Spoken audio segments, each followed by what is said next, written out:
Vamos a abrir nuestras Biblias. Gracias, Marita Lisa. Gloria a Dios. Cuánta verdad en esas canciones. A través de la oración lo que se puede lograr, ¿no es cierto?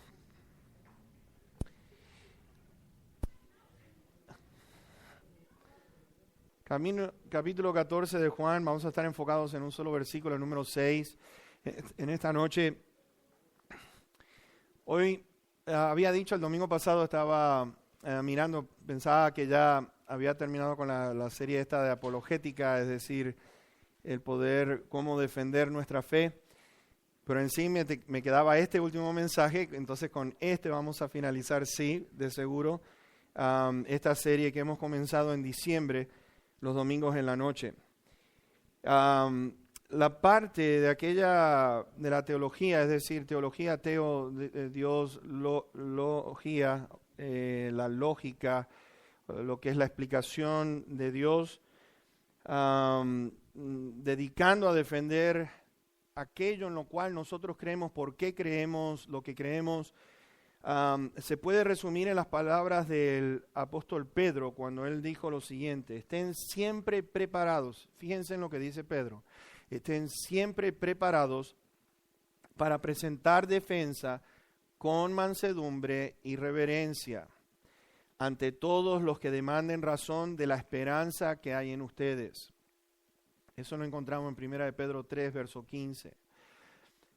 Pedro lo que está diciendo es que defendamos con mansedumbre y reverencia, es no discutir, no menospreciar a otras personas con sus creencias, no burlarse, no ser arrogante, sino más bien es saber cómo compartir lo que nosotros creemos de una manera sencilla, como teniendo compasión de la gente que no tiene conocimiento de Cristo Jesús. Está la enseñanza de que este Jesús es un mito basado en los argumentos del historiador alemán Bruno Bauer. Déjeme decirle que en los años 1800, todas estas personas que hemos estado mencionando domingo a domingo, han dejado lo que es una base de enseñanza en los cuales otros han formado sus ideologías, sus filosofías. Y vemos entonces que la teoría de este hombre, de este historiador alemán, se basa en tres partes. Número uno, la primera es que el Nuevo Testamento y sus autores, quiero leer de lo que escribió este hombre, el Nuevo Testamento y sus autores se pueden cuestionar con precisión, es decir, podemos saber de que hay fallas, de que estas personas están equivocadas, es lo que este Bauer está diciendo. Que los evangelios fueron escritos décadas después por personas que después que murió Cristo ni siquiera lo conocían. Y fíjense en que personas que no han leído la Biblia, no tienen, escuchan estos argumentos y basan entonces sus creencias basado en estas dudas que ellos están proclamando. Lo otro, por ejemplo, es que Pablo no escribió sobre su vida o milagros que Cristo hizo. Entonces, lo que está diciendo es lo siguiente: ¿cómo podemos confiar en el Nuevo Testamento si ha sido escrito por personas en las cuales es dudoso la historia que han compartido con nosotros a través de los evangelios? El segundo punto importante que este Bruno Bauer comparte es la falta de evidencia histórica. Y esto me llama mucho la atención, la falta de evidencia histórica. Y él dice lo siguiente: Jesús no escribió nada personalmente, es decir, él mismo no escribió absolutamente nada de lo que vemos nosotros en el Nuevo Testamento. No hay evidencias arqueológicas en cuanto a Cristo Jesús. Bauer, por ejemplo, reclama que los escritos de Eusebio, que fue un historiador, de Josefo o de Tácito, aquel historiador romano, él dice que fueron falsificadas. Estas cosas que compartieron de la historia, que fueron falsificadas por los seguidores supuestamente del mito Jesús. Lo tercero que Bauer dice es que la cristiandad se basa o tiene sus raíces en una mitología pagana. Y él se basa que Jesús y su historia la pueden comparar con la historia de Osiris en Egipto, de Aditi o de Mitra. Entonces podemos ver que este Jesucristo en definitiva fue hecho divino por los seguidores, no que Jesús fuera divino. Están diciendo que de la misma manera que Gautama, el Buda, se convierte en Buda, entonces fue creado este Jesús por la iglesia basada en un Jesús que no existió, sino que es un mito. Juan, en el capítulo número 5 y versículos 17 y 18, antes que entremos a Juan 14, 6, nos dice lo siguiente. Y fíjense en este Jesús, basado en estos reclamos de esta persona que quiero decirles nuevamente, que tomaron de este hombre, formaron después en las universidades y todos los demás filósofos de ese tiempo, tomaron de este hombre y entonces crearon todo lo que vemos en cuestión de la evolución, de lo que hemos estado hablando, de Nietzsche, ese filósofo alemán, en el cual Dios está muerto, no existe. Todo esto procede de este hombre, Bruno Bauer. Pero sin embargo, fíjense en lo que Jesucristo dice personalmente de él. Y Jesús les respondió, mi Padre hasta ahora trabaja y yo trabajo. Por esto los judíos aún más procuraban matarle porque no solo quebrantaba el día de reposo, sino que también decía que Dios era su propio Padre, haciéndose igual a Dios. No es que fue hecho divino por los seguidores, Jesús, el Hijo de Dios, es Dios y no necesita que sus seguidores lo hagan Dios porque Él es el Dios. Y entonces vemos en Juan 1, aquel que lo vio crucificado, testigo ocular, aquel que escuchó, estuvo con Jesús por 3 años y medio, declara que este es el verbo que estaba en el principio y sin él nada de lo que existe en el día de hoy podría existir si no fuera por el Señor Jesucristo. Después, en el capítulo 10 de Juan, el versículo 30, él declara lo siguiente. El Señor Jesús, yo y el Padre uno somos, una misma esencia. Entonces vemos nosotros que el Señor Jesucristo les dice allí en Juan 14, versículo 6, ahora podemos tomar lectura allí, dice, yo soy el camino y la verdad y la vida. Y vean lo que dice allí, nadie viene al Padre sino por mí.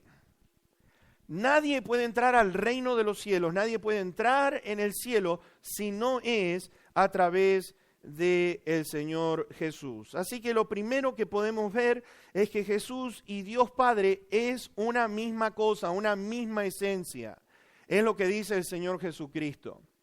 En 1985 se formó un grupo de 150 eruditos para decidir sobre los puntos de vista en cuanto a la historicidad o los hechos y los dichos de Jesús, lo cual le quieren llamar el Seminario de Jesús. Se formó el Seminario de Jesús.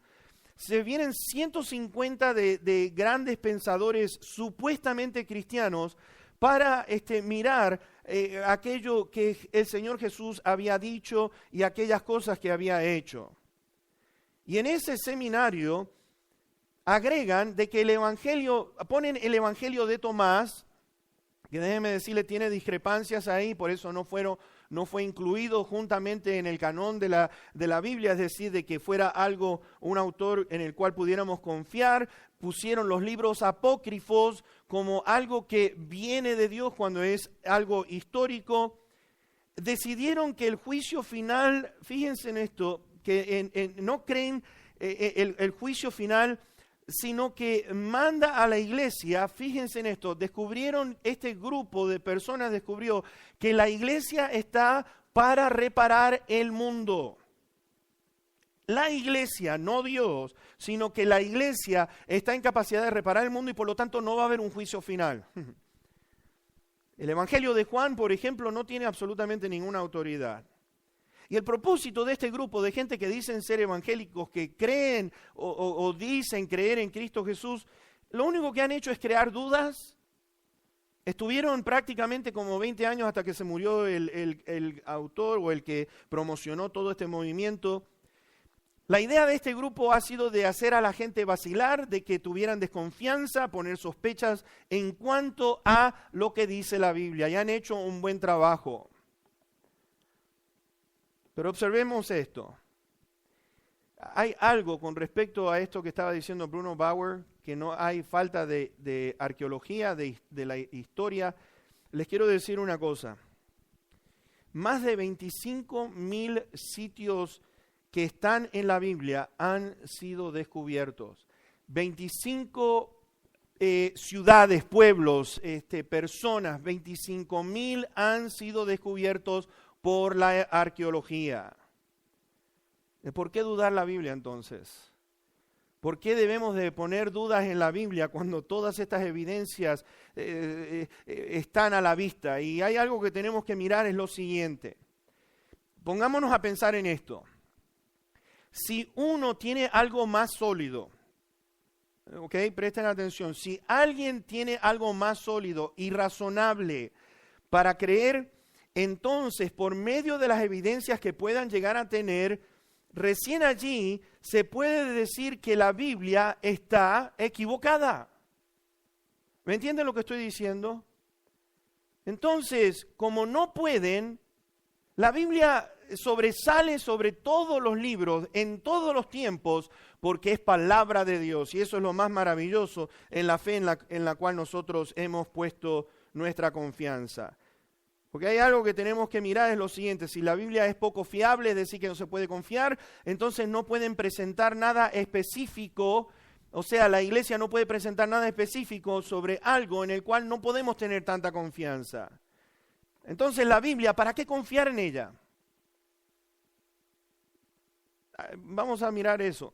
¿Por qué confiamos en la Biblia? Este libro tiene 5,000 manuscritos griegos. 5,000 manuscritos griegos, cientos de papiros que tienen que ver exactamente con aquello, los 5,000 manuscritos griegos, idéntico a lo que tenemos nosotros en la palabra, aquí la palabra que tenemos en el día de hoy. Tenemos cientos de papiros exactamente como tenemos en la Biblia en el día de hoy, y tenemos 350 copias en arameo desde el año 400 antes de Cristo, que está exactamente como tenemos en la Biblia en el día de hoy. El Nuevo Testamento puede ser reproducido, fíjense en ustedes, podemos confiar en él porque los padres de la iglesia tienen por lo menos 32,000 citas que vienen directamente de nuestro Señor Jesucristo. Evidencias hay de sobra como para poder creer en cuanto a la Biblia que nuestro Señor Jesucristo es el camino, es la verdad y es la vida. Hay un historiador no cristiano, se llama Ben Witherington, un inglés, que dice esto, que podemos confiar en la autenticidad de los escritos en un 99%. O sea, la Biblia ha sido puesta bajo examinación y este historiador inglés, después de todos sus descubrimientos de lo que estamos compartiendo, está diciendo que 99% de lo que tenemos en el día de hoy podemos confiar porque son 99% de algo que se puede creer en algo sólido. ¿Por qué? Porque fueron escritas por personas. Tenemos que entender esto. Lo que dice Bruno Bauer es una mentira que pone en duda a la gente, porque les quiero decir que el Nuevo Testamento, sobre todo, escritos entre los años 30 al 90, en adelante, podemos ver escritos, más que nada del 40 al 90, estamos hablando de pocos añitos. Es decir, piensen ustedes, si sabemos que el Señor Jesucristo murió, tenía 33 años cuando murió, lo cual quiere decir que estaba por allí por el año 37, quiere decir que 3 años después empiezan a haber escritos. No es que pasaron años de gente que no conocía a Jesús, sino que entre ese periodo de 40 a 50 años estaban vivos, cuando Cristo Jesús estaba vivo y